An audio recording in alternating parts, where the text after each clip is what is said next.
രാജസ്ഥാനിൽ ചുമമരുന്ന് കഴിച്ച 11 കുട്ടികൾ മരിച്ചു എന്ന പരാതിയിൽ ഡ്രഗ് കൺട്രോളർക്ക് സസ്പെൻഷൻ. കേസൻ ഫാർമയുടെ 19 മരുന്നുകളുടെ വിതരണം നിർത്തി.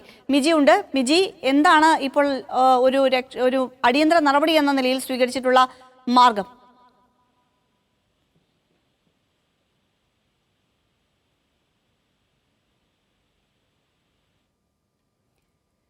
മിജിയിലേക്ക് വരാം. രാജസ്ഥാനിൽ ചുമമരുന്ന് കഴിച്ച് 11 കുട്ടികൾ മരിച്ചു എന്നുള്ള വാർത്ത വളരെ ഞെട്ടലോടെയാണ് നമ്മളൊക്കെ കേട്ടത്. എന്തായാലും ആ പരാതിയിൽ ഡ്രഗ് കൺട്രോളർക്ക് സസ്പെൻഷൻ എന്നുള്ളതാണ് ഇപ്പോൾ വരുന്ന ഏറ്റവും പ്രധാനപ്പെട്ട വാർത്ത. കേസൻ ഫാർമ അവരുടെ 19 മരുന്നുകളുടെ വിതരണവും നിർത്തിവെച്ചിട്ടുണ്ട്. കേന്ദ്ര എല്ലാ സംസ്ഥാനങ്ങൾക്കും നിർദ്ദേശം നൽകി 2 വയസ്സിൽ താഴെയുള്ള കുട്ടികൾക്ക് ചുമമരുന്ന് നൽകരുത്. 5 വയസ്സിൽ താഴെയുള്ള കുട്ടികൾക്ക് വളരെ സൂക്ഷിച്ചു മാത്രമേ ചുമമരുന്ന് നൽകാവൂ. അതും കൃത്യം ഏത് കമ്പനിയുടേതാണ് എന്നൊക്കെ നോക്കി വേണം ആ മരുന്ന് നൽകാൻ. അത്രയേറെ ശ്രദ്ധ വേണം എന്നുള്ള കാര്യം കേന്ദ്രം എല്ലാ സംസ്ഥാനങ്ങൾക്കും നിർദ്ദേശം നൽകിയിട്ടുണ്ട്. മിജി ഉണ്ട് വിവരങ്ങളുമായി. മിജി, ഇതിപ്പോൾ ഈ നടപടിയിൽ ഒതുങ്ങുമോ?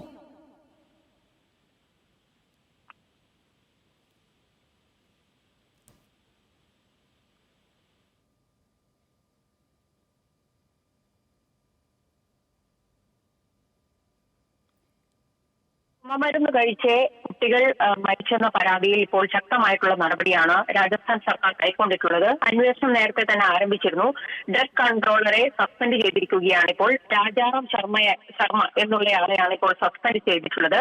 ഈ രാജാറാം ശർമ്മ ഡ്രഗ് കൺട്രോളറുടെ ചുമതല കൃത്യമായി നിർവഹിച്ചില്ല എന്നുള്ളതാണ് രാജസ്ഥാൻ സർക്കാരിന്റെ പ്രാഥമിക അന്വേഷണത്തിൽ കണ്ടെത്തിയിട്ടുള്ളത്. ഒപ്പം തന്നെ ഗുണനിലവാരം ഉറപ്പാക്കാതെയാണ് മരുന്നുകൾ നൽകിയിട്ടുള്ളത്. മരുന്നുകളുടെ വിതരണത്തിലെ മാനദണ്ഡങ്ങൾ നിശ്ചയിക്കുന്നതിൽ അനാവശ്യ ഇടപെടൽ രാജാറാം നടത്തിയിട്ടുണ്ട് എന്നും കണ്ടെത്തിയതിന്റെ അടിസ്ഥാനത്തിലാണ് ഇപ്പോൾ സസ്പെൻഡ് ചെയ്യാനുള്ള ഒരു തീരുമാനം എടുത്തിട്ടുള്ളത്. അക്കാര്യത്തിൽ ഇനിയും വിശദമായിട്ടുള്ള അന്വേഷണം തുടരുകയാണ് എന്നുള്ളതാണ് സർക്കാർ പറയുന്നത്. മറ്റൊന്നുള്ളത്, കേസൻ ഫാർമ കമ്പനിയുടെ 19 മരുന്നുകളുടെ വിതരണം ഇപ്പോൾ നിർത്തിവച്ചിരിക്കുകയാണ്. ഈ Rajasthan medical services corporation limited പറയുന്നതനുസരിച്ചാണെങ്കിൽ 2012 മുതൽ കേസൻ ഫാർമയുടെ മരുന്നുകളുടെ സാമ്പിളുകൾ പരിശോധിച്ചു വരുന്നുണ്ട്. അങ്ങനെ 10,000-ലധികം മരുന്നുകളുടെ സാമ്പിൾ പരിശോധിച്ചു. അതിൽ 42 എണ്ണം നിലവാരമില്ലാത്തതാണ് എന്ന് കണ്ടെത്തിയിരുന്നു എന്നുള്ളതാണ്.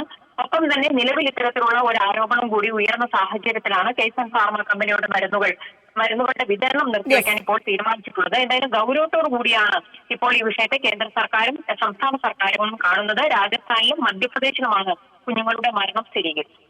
ശരി മിജി.